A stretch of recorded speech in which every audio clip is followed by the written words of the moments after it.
Hey folks, welcome to the 7th episode of the Kindness Files. I'm your host, Georgina Shute, the founder of Kind2, and the aim of this podcast is to spread a bit of joy with fond memories and connecting humans together through kindness. And we drop a new episode weekly, so join in for the next one and this one. Here is our guest, Andy Skipper, our 7th guest. And we met, so Andy is the founder of CTO Craft, which is a random Slack group and a whole bunch of other amazing things that I randomly found on the internet. And yeah, we ended up having a 15-minute chat a little while ago, which ended up me speaking on a panel at one of your conferences and also submitting a talk. So you helped me be a bit brave, which I'm really thankful for. So also thank you so much for coming and joining me today. So we're going to talk about what kindness means to you and explore some kind moments in your life. I also don't think I did CTO Craft justice. So if anybody wants to listen a bit more, I'll pop a note into the comments, or if you want to give an overview of what it is, feel free to. Do a Google. Google's your friend. But yeah, it's a random Slack group, but it's also mentoring groups. It's also one-to-one coaching, training, social events, etc., all sorts of stuff going on, and conferences, obviously. Yeah. So jumping straight into the questions, what does kindness mean to you? I don't know. I suppose I think of empathy and kind of being on the same wavelength as people as a kind of kindness, not just to them, but to yourself. So I think a lot of people tend to be very inwardly focused. So certainly introverts and people who are quite sort of socially awkward, they'll be in a social situation, they'll be focused on what they're thinking and what they're feeling. You know, that's not very kind to yourself. It's kind of an attempt to be kind to your ego, I guess. But it's actually not very kind. So I think of getting out of your head and focusing on other people and thinking about how other people are feeling and being attuned to their experience of the world as being a kindness.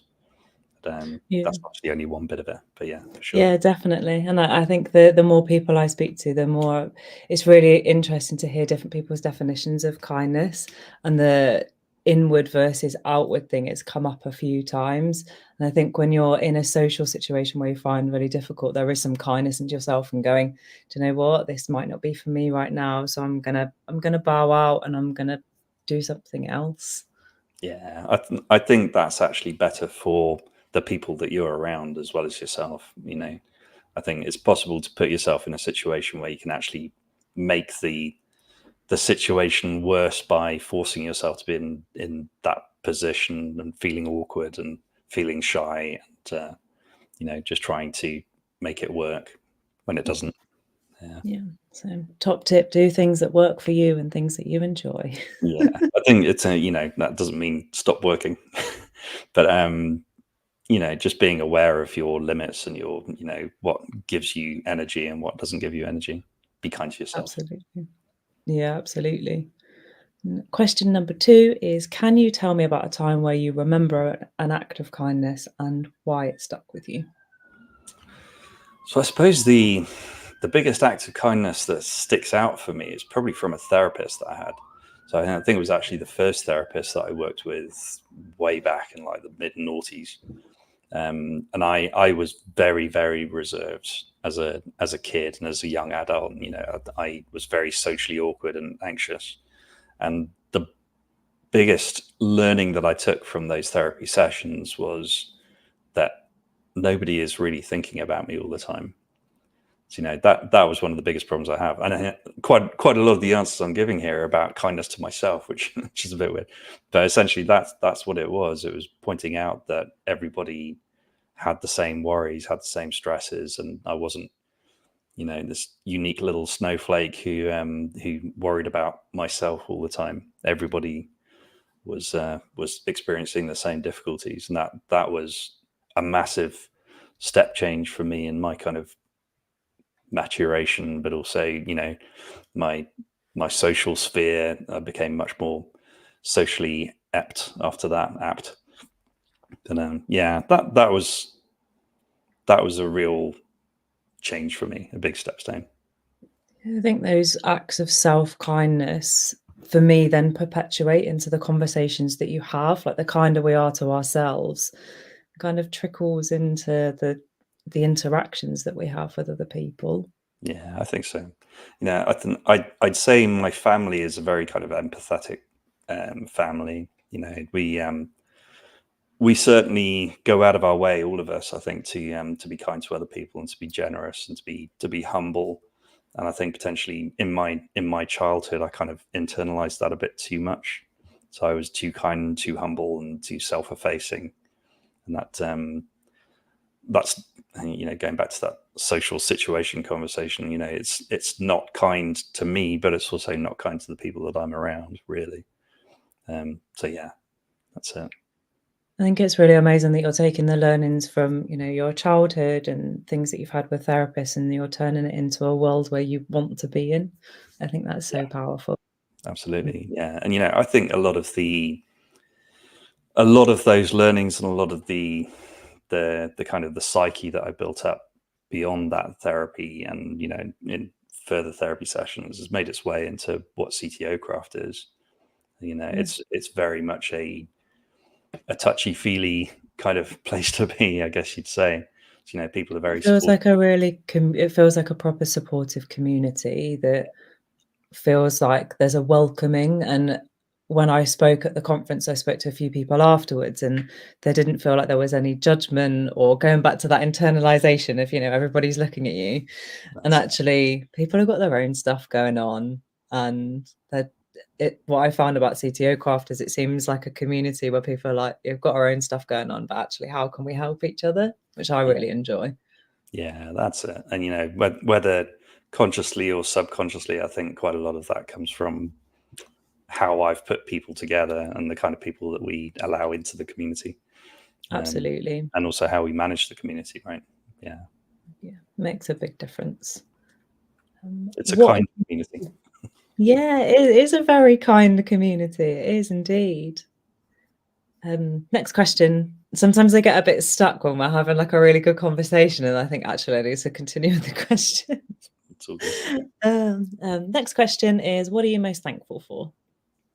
My family. Yeah, I think that's a pretty easy answer, to be honest. So I'm, because of where I am in my life and because of my chronic illness, which we discussed off cam earlier on, I am in a position where I can get fairly isolated, and my family are the best. My wife is also a very kind and generous and giving person, and my son is a bundle of joyous energy most of the time. And yeah, they keep me sane, essentially. But no, they're lovely. I love that. What brings you most joy in life?